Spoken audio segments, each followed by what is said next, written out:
was on the town council in the town of Vienna, and I was an activist. Town of Vienna? Town of Vienna, you know, right up 12 miles, right?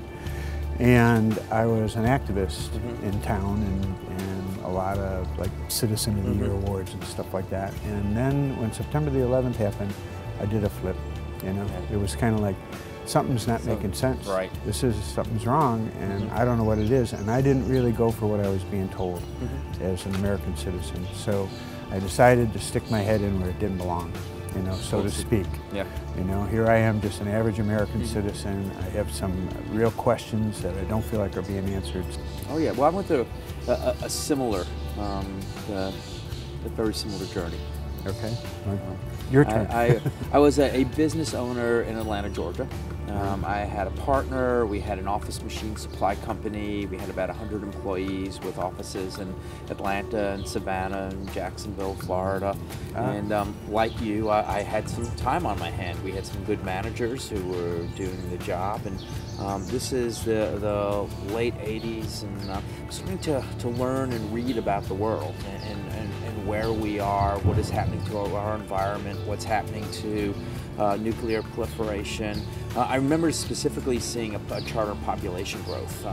You know, when it goes from like the beginning of history up to about the 1850s to get to a billion, and then 1940s 2 billion, and then where we were then, which was in the 80s, which was 5 point something, and now we're at 6.3 billion.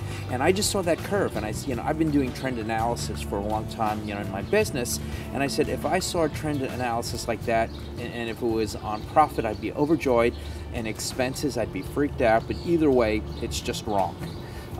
And I said, and it's kind of made me really think that there needs to be a better solution. We need some form of global governance. We need to be able to manage ourselves globally more effectively than we do if we're ever going to be able to deal with the challenges that our world, our species is facing. And I quickly got to a point where I made this decision. You know, I wasn't married at the time, didn't have kids at the time, didn't need the kind of income I was bringing in, and I really started believing I liked selling peace a whole lot more than paper. We're going to have to transition ourselves from where we are today to where people feel secure.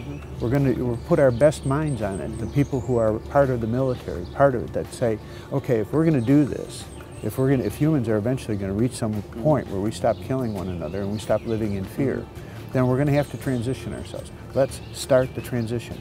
73% of Americans will agree with the statement that I'm a citizen of the United States and a citizen of the world. And 44% will agree with that strongly. We're moving towards this point where we can see a greater us. But if we don't step back from where we are, if we don't change course, then we get to a point, then we all start taking care of our own. And that could be devastating, considering how much stress we put on our planet and how much capacity we have to actually destroy the civilizations that we've created. It would be really helpful if when I go and I talk to the Union of Concerned Scientists, I say, I've already spoken with the Citizens for Global Solutions.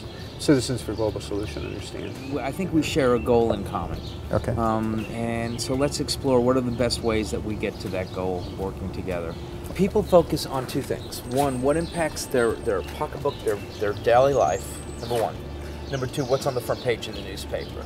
Three, you figure out something that we haven't figured out yet.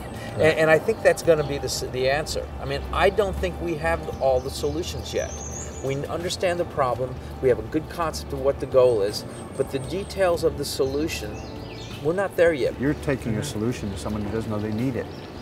They're unaware of the fact that they need the solution. Right. It's like somebody's got to come along and by the time they recognize they have a problem, it could be too late. Right, unless, of course, we create something where we go to them and engage their mind is that we actually need a solution. There's a lot of them out there.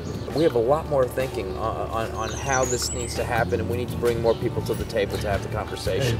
And you have to, I think, as long as you can recognize that, that you're heading in the right direction.